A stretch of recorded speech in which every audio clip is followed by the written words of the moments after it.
So I noticed in the final video I didn't go into detail about the stats, so I just wanted to make a quick video just to run through those. If any of you have any interest in this information, but I thought I'd tag it on just so you could see where we were at in terms of where we finished with this particular build. So yeah, population-wise, citizens just over 2,500, 2,594. I had noticed that this had actually gone up to about 2,950, so we were nearly at the 3,000 mark, which was pushing it really. It was pushing our resources, and it was giving us issues with the food. So yeah, 2,500, quite a nice number. I've always liked the idea of you know, what if we just got the biggest map and just flattened it all and just stuck in house after house after house. How many people could we actually get on a map that would sustain itself before they all died? So yeah, maybe a quick video series on that. I don't know, but it is something that's always interested me. Again, really, with 2,000 plus people, we sort of get this lag on the game anyway. So it would purely have to be just an interesting exercise to see how many people we could actually have living on the map and surviving. But yeah, by the by, in terms of housing, yeah, there was always going to be a deficit there. About 500 people, 500 families with more than the homes we've got. But I think you sort of have to have this deficit just to make sure that you've got like a stable environment. Since the start of the final video, we've gone down from 250 to only by a few people. So it's not really a big sort of fluctuation anymore for people going up and down. So yeah, and I think if you keep chasing your tail and trying to get as many homes for as many families, it's just going to keep growing, and the population is just going to keep shooting up. So I think that has to be a little deficit. In terms of adults, 2,100, students 267, clothed 98%, and education 91%. I remember when that education was was pretty low, down to like 40% or something. But that will fluctuate. Education will fluctuate, especially if you're taking nomads into the game, because you've basically got to wait time for them to be educated, or their children to be educated, and for the uneducated minions to die off. So I think we've done quite well there. Our health always been good, pretty much ever since we had our herb fields in. Sorry, that's been pretty much under control. It's only ever dipped really lower than 4 when we've removed our physicians, you know, to use disease as a population control. But then when we put our physicians back in, it always goes up to sort of 4, 4.5.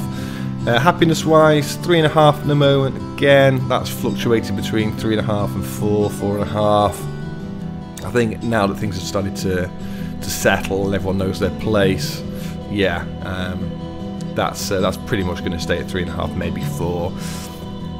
You can understand some guys getting a little bit annoyed, especially up at the Pirates Cove, because they've got to pretty much trek a fair distance to get anything, basically, for education or health. So they've been providing a bit of food for themselves, but you know, they've got to travel over to get some guilders or anything over here, or anything I've bought on the other side of the map. They've got to go a long distance, so they're understandably going to be a little bit annoyed at that.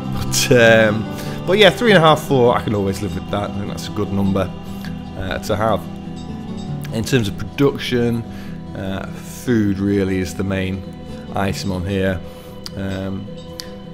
Produced and used so far 157, 148. So we've sort of got to the point, really. If we look at what we produced last year and what we used, you know, what's that, sort of 13,800, 13,775 different. So not a huge amount of auto purchasing required, really. Maybe 20,000 food a year just to keep us afloat. So we've sort of managed to balance that out really well. So I'm happy with that. I think those big pastures in the farming area definitely help with that, and the tidal pools. I actually got the tidal pools up to their full 3-person max for all of them. So we'll be getting more pearls and more food there. So that sort of helped it out to sort that out. Other than that, yeah, this screen isn't that helpful. We're producing enough of everything, I think, to keep everyone happy. We haven't got to buy a huge amount in. Bit of clay every now and again, sand, because the shore houses that we've only got 4 of each. So yeah, I have to buy a little bit of stuff in to keep everything topped up. But that's part and parcel of the game. You know, you create stuff, you sell it, you buy stuff. So yeah, that's going to be like that all the way up to the end of the game. So yeah, I just really wanted to point these things out. Inventory wise, let's just go by quantity just so you can sort of see. I rarely change this. The items in storage and trading posts and homes, I don't normally look between those. Yeah, we know what was in the trading posts and in homes. Yeah, as long as everyone's happy, it's predominantly food in there. So in terms of storage, yeah, this water, a bit of an issue. Don't know what the crack is with that. Well, I'll have a little play with that with the 1.5 edition of the Colonial Charter. Again, cotton. That's been my biggest surprise really throughout this whole build. Is that yeah, it's a good crop cotton. And if we look at these tailors, you don't have to upgrade them to be making full coats. You know, all you're going to need really is cotton field and a weaver, and no real necessity to rely on animals with leather anymore. Maybe for the start of the game, get a bit of a hunter's cabin on the go, but as soon as you can buy some cotton, get it bought, get some weavers on the go, and just stop worrying about that sort of stuff. Fish, well, fish was always going to be our go-to food item just because of the intensified fishing dock mod that we've got going on. And yeah, if we didn't have that, this build would have been a lot harder, would have taken a lot longer, and we wouldn't necessarily have been able to build what we wanted to build in the order that we did. We would have to start with maybe the farming and things like that. So so yeah, it was quite helpful really, that intensified fishing mod, just to help us build stuff and keep a more balanced game.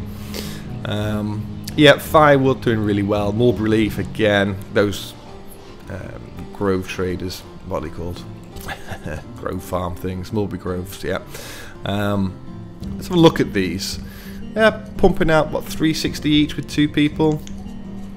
320, 305, 340. So roughly sort of around the 350 mark with just 2 people. Yeah, so it also varies a little bit, but approximately 300 to 350. If we go and have a look at our fields, our orchards I should say, yeah, 660. How many people have they got? Yeah, 4 people, so they sort of average out really. I don't think there's any reason to have one over the other. The only sort of benefit of the groves being that they take up a smaller floor space. So yeah, we might be relying more on the groves than the actual large dense orchards in terms of mulberry leaf, because they seem to be averaging out but are twice the size. So yeah, another thing well learnt. Tobacco leaf, again, something to note. We don't really have much tobacco leaf on the grow. I think we've got this. We may have one in the irrigated fields, I can't remember, but you don't need a huge amount to create a large amount of tobacco leaf. So again, good to know. You don't need massive fields of that. Bamboo we've got loads of, yeah, so that sort of helps us keep everyone warm. But again, when you're on a map, sort of a tropical setting, it's hard to tell really. You know, if you're using like the fair climates with the snow and that, bamboo could be a good source really to create the fire bundles. So we've still got loads of those as well. So yeah, if you sort of wanted to take the pressure off your sort of logging industry with your firewood, if you want to use your logs more for wood carvers, big field of bamboo, get it on the go. Again, with the bamboo, I don't think we've got many fields of that. Harder to see it this time of year because they've all been crops. But what have we got? Yeah, we've got one 11 by 11 of bamboo down here. I don't think we've got any other bamboo. I think this is all food. Yeah. So so bamboo, good crop to grow. Keep our houses warm, our minions warm. Coins, well, I've just been buying all the coins and exchanging firewood for coins, and it's possibly a good idea earlier on in the game.